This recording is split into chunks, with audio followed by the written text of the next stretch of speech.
নমস্কাৰ, মই প্ৰশান্ত কলিতা। নিশ্চয় ভালে আছে আপুনি? তো ময়ো ভালে আছোঁ।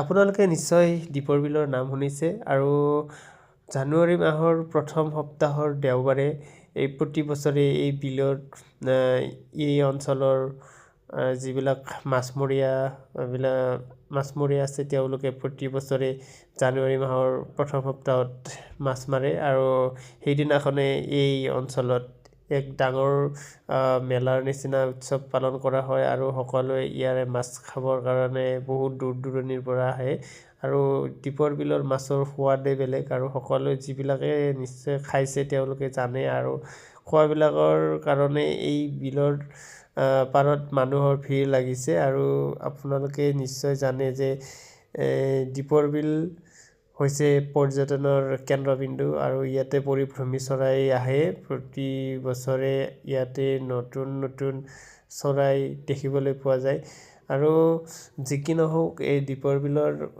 মাছ খোৱাৰ কাৰণে মানুহে বহুত দূৰৰ পৰা আহিছে আৰু ৰাতিপুৱাৰ লগে লগে মানুহৰ ভিৰ। আমি ৰাতিপুৱাই এই দীপৰ বিলৰ মাছ চাবৰ কাৰণে গৈছিলোঁ আৰু যাই কিনে দেখিলোঁ যে মানুহৰ সমাগম বহুত আহিছে আৰু সকলোৱে যেন এটা কিবা হ'লেও মাছ নিব আৰু মাছবিলাকৰ দামো বহুত আৰু ইয়াতে মাছবিলাক কোনো ধৰণৰ ওজন কৰি বিকা নহয়। ইয়াতে নিজৰ নিজৰ আইডিয়া অনুসৰি পিচ ছিষ্টেমত মাছৰ দাম কোৱা হয় আৰু তেনেকৈ বিক্ৰী হয়। তেনেকৈ পূৰ্বৰ পৰা এই অনুষ্ঠানভাগি চলি আহি আছে। আপুনি যদি এই দীপৰ বিলৰ মাছ খোৱা নাই বা খাব বিচাৰিছে তেনেহ'লে আপুনি নিশ্চয় আহিব আৰু আহি এবাৰ খাব বুলি আশা কৰিলোঁ। আৰু দীপৰ বিলৰ সৌন্দৰ্য বহুত ধুনীয়া আৰু বহুত বিশাল হয়।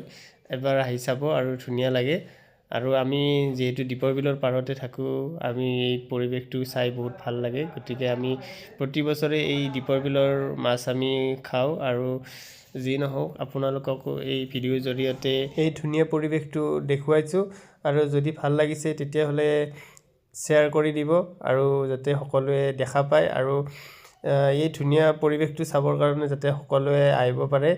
এইটো আমাৰ নিচেই ওচৰতে আছে, যিহেতু গুৱাহাটীৰ মাজমজিয়াতে আছে। আহিব সকলোৱে। ধন্যবাদ।